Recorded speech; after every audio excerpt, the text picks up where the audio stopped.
I just come up again. I was honored to have my first time go to the grave site of Malcolm X. It was a charge, and I'm charged up now. We're in the bad stage of the game, the good stage of the game.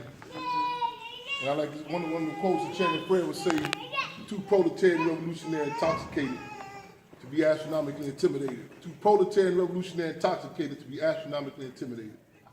In other words, too high up the people to be shook up. It's a charge up. Say it again. Too proletarian revolutionary intoxicated to be astronomically intimidated.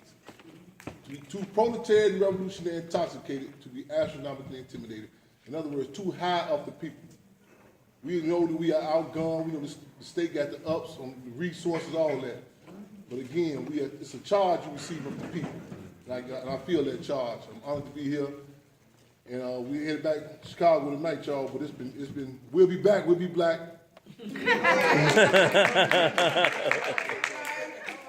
So let's stay. We ain't set tripping. We connected. We respect no colonial borders.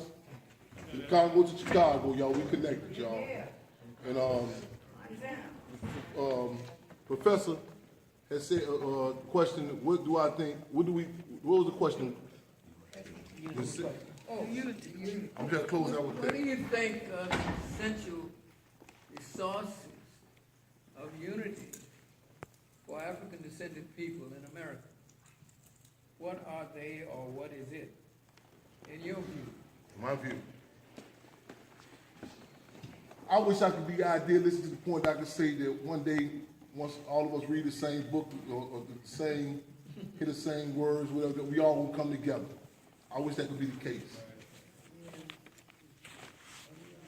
The brutal reality is that I tell a lot of times when I go to certain meetings, I don't go in no foregone conclusion that I'm gonna come out or they're gonna come out, and then we're gonna draw the full conclusion that we're gonna be adversaries and allies. We gotta have that frame of reference. We gotta acknowledge that it's gonna be some people on the other side of the question with the same last names we got, same skin color we got. Say that. We have to. Somebody told me before, said, Chairman, sometimes you come in, you might be kind of divisive. I said, no, I disagree with that. I think I'll identify. Identify.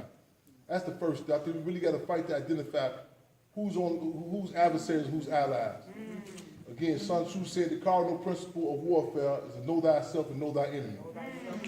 Know thyself and know thy enemy. We got to struggle to come to grips with that hard reality. And I think also it's going to get what's a major dynamic of getting us together. And historically, people, as I said earlier, people become quote unquote conscious one of three ways, or get involved in struggle one of three ways.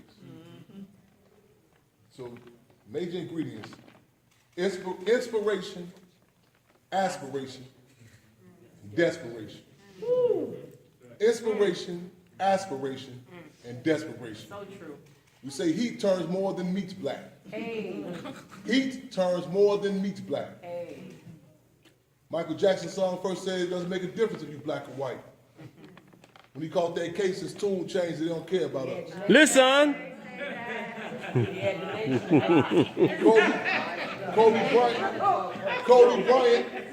Bryant quoted Dr. King when? All right, brother Ted. Kobe Bryant quoted Dr. King when? When he caught that case. Yeah.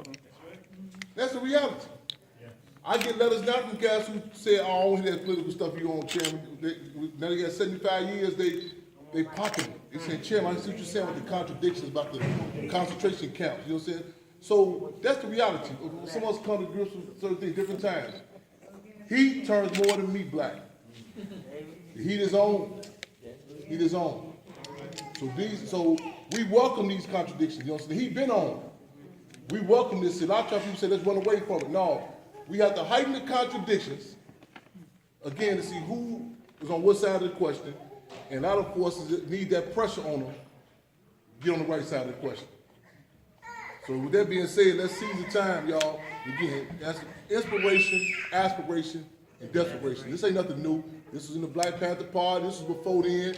You know what I'm saying? You name it. Historically, resistance, different. I'm gonna leave with this quote. This grandmother of a young guy named Daryl Hamilton. Daryl Hamilton was shot 15 times in the Chicago Police Department on 72nd and Dorchester. December 2nd, 2002. He was a famous rapper. He was got a street name. But he was known through the streets. But I'm gonna leave with a quote his grandmother said. His grandmother said she worked for the Chicago Police Department switchboard for 12 years. She said for years, she said she would hear the police over the radio saying, "We're going to do this." There's Fred Hampton Jr., Fred Hampton's son over there doing this protest. She said it went over her head.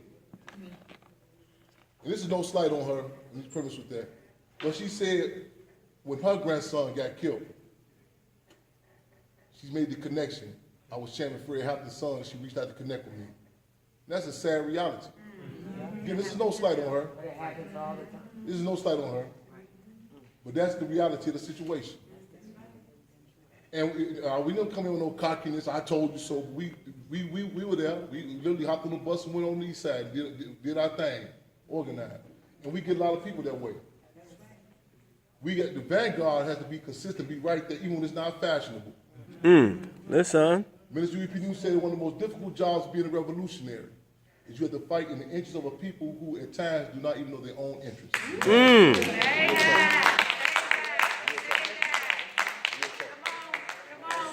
So it's not a popular position. We're gonna stay consistent. Inspiration, aspiration, and desperation. Long live our formation, y'all. Solidarity.